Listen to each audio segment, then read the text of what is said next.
Okay, this is 101, week 12, part 8.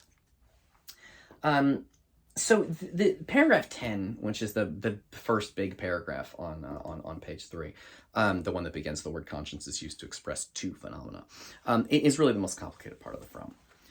Because on the one hand, he's like, hey, some people say people who give orders say obedience is good, disobedience is bad. Let me give you some examples of when disobedience is actually good and obedience is bad. And then he's like, well, every time you obey something, you're disobeying something else.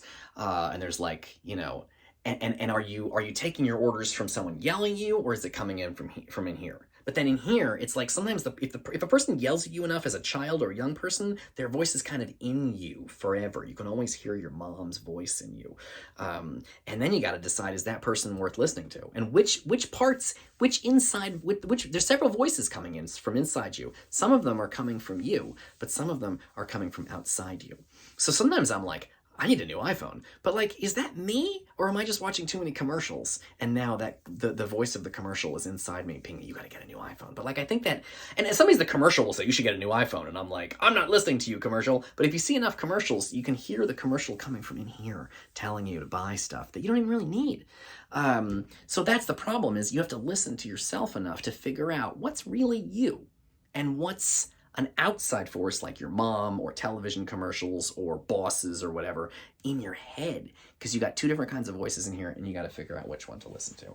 That's one of the trickiest parts about being a human being, is disentangling those voices so you can figure out which ones are you and which ones are other people, and then ultimately deciding who you should listen to, because it's not always easy, because sometimes the voices in your head are you, and sometimes the voices in your head are other people. And sometimes other people should not be listened to, but sometimes they should. And you have to decide on an individual. So if you hear my voice, when you take paper 4, you're going to hear my voice in your head saying, did you give a reason and an example?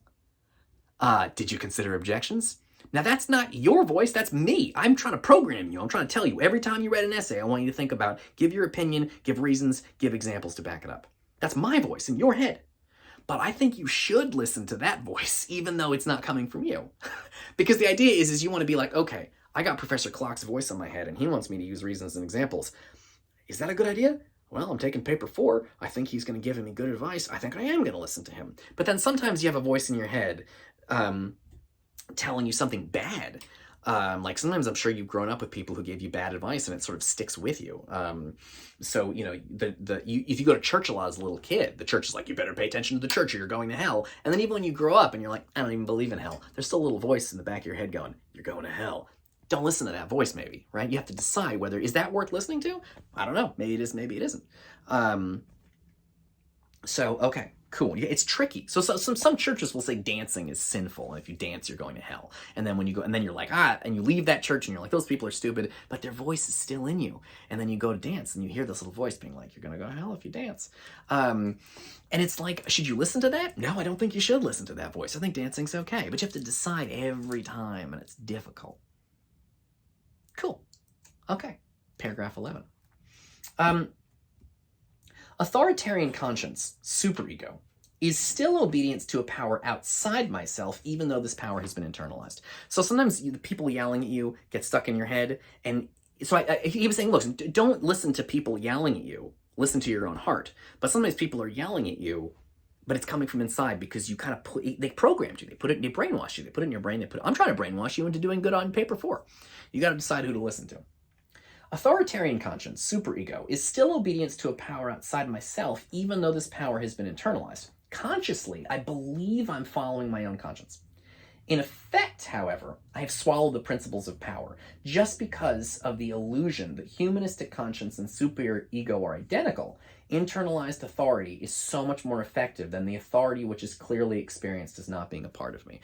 Meaning, when your boss yells at you, that's not as good. If the boss yells at you and you listen, okay, cool. But what's even more powerful is, what if the boss can get in your head and yells at you. Then he doesn't even have to yell at you anymore because you put the boss's voice in your head and now you're yelling at yourself. Or you put your mom's voice in your head and now she doesn't even have to yell at you anymore. You're yelling at yourself. You do something, you feel guilty, you know your mom's mad at you. She doesn't even know what happened, but you're getting yelled at somehow in your own brain.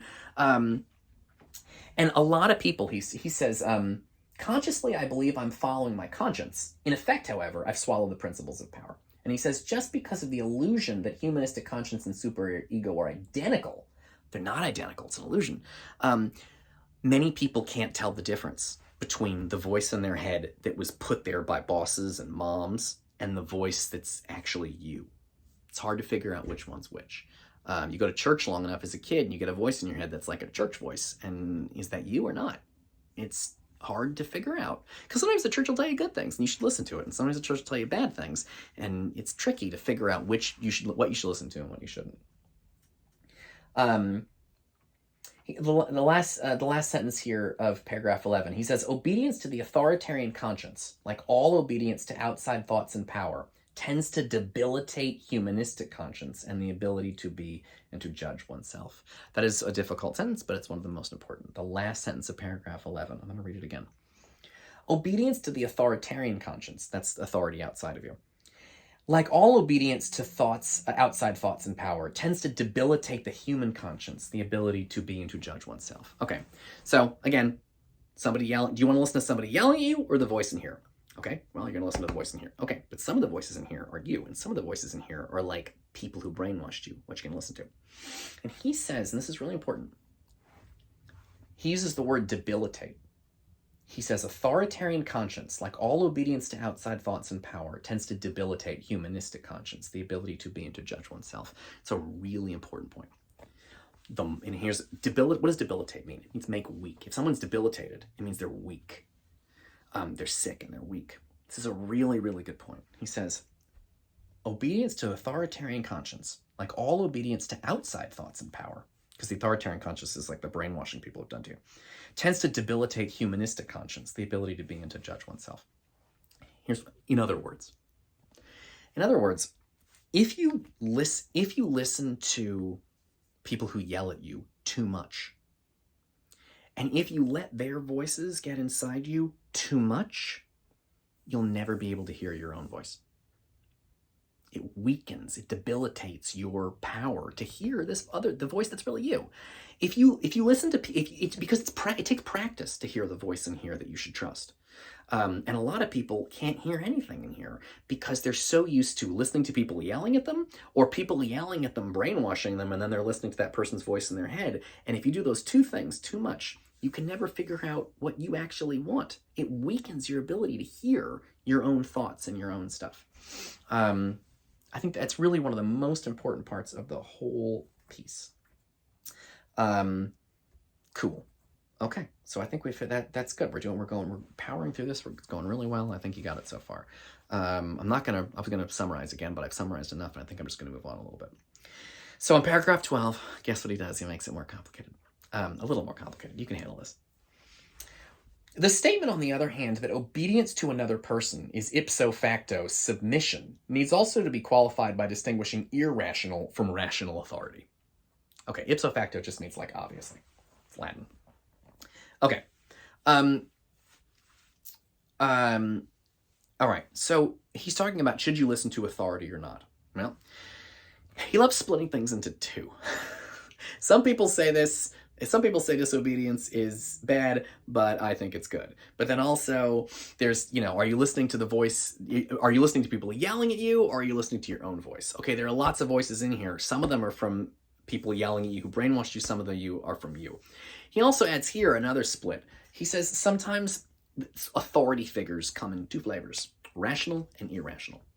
Rational authority figures should be listened to, and irrational authority figures should be ignored. You have to figure out whether the person telling you what to do is worth obeying. How do you know? He says the difference between is that irrational authority figures are not worth obeying, and that rational authority figures are worth obeying. We'll pick that up in the next video.